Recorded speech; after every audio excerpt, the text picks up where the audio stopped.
महंगाई भत्ते और महंगाई राहत में बढ़ोतरी का इंतजार कर रहे देश के 1 करोड़ से ज्यादा केंद्रीय कर्मचारी और पेंशन भोगियों के लिए एक नहीं बल्कि दो बड़ी खबर है। एक खबर जहां झूमने वाली है तो दूसरी मायूस करने वाली। पहली बात उस खबर की जो केंद्र कर्मचारियों को महंगाई के मोर्चे पर बड़ी राहत देने वाली है और उनके होली को और भी रंगीन करने वाली है। महंगाई के अब तक के आए आंकड़े के आधार पर अनुमान लगाया जा रहा है कि पेंशनर की डीए और डीआर में 3 से 4% की बढ़ोतरी हो सकती है। दोनों ही स्थिति में इनके सैलरी और पेंशन में बड़ी बढ़ोतरी देखने को मिल सकती है। साथ ही इन्हें फरवरी की सैलरी के साथ एरियर भी मिलेगा। ऐसे में इनकी होली और रंगीन होने की पूरी उम्मीद है। सूत्रों से मिल रही जानकारी के मुताबिक अगले महीने में 28 फरवरी तक केंद्र सरकार अपने 1 करोड़ से ज़्यादा कर्मचारी और पेंशनरों को डी और डीआर में हाइक के रूप में होली का तोहफा दे सकती है।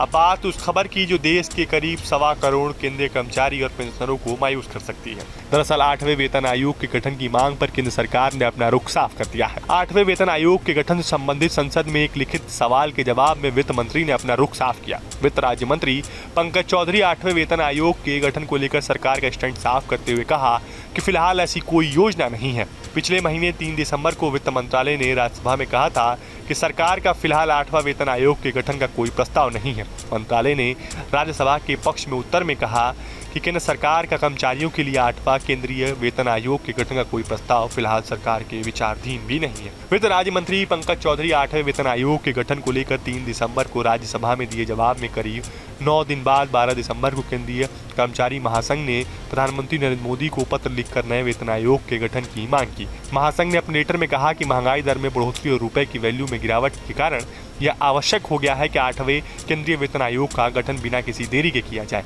इस बीच 8वें वेतन आयोग के गठन में हो रही देरी से केंद्रीय कर्मचारियों में असंतोष बढ़ा है। खासतौर पर महंगाई और बढ़ती जीवन यापन लागत को देखते हुए वेतन में समय पर संशोधन की आवश्यकता पर जोर दिया जा रहा है। कर्मचारियों का मानना है कि वर्तमान आर्थिक दबाव के कारण वेतन संशोधन जरूरी हो गया है। फिलहाल 7वें वेतन आयोग की सिफारिश लागू है। देश में 7वां वेतन आयोग 2014 में गठित हुआ था और 2016 में लागू हुआ था।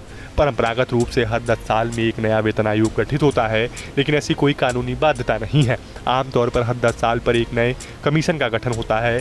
केंद्र सरकार हर 10 साल के अंतराल पर नए वेतन आयोग का गठन करती है। इनके सुझाव पर केंद्रीय सरकारी कर्मचारियों के लिए सैलरी स्ट्रक्चर का रिव्यू करती है।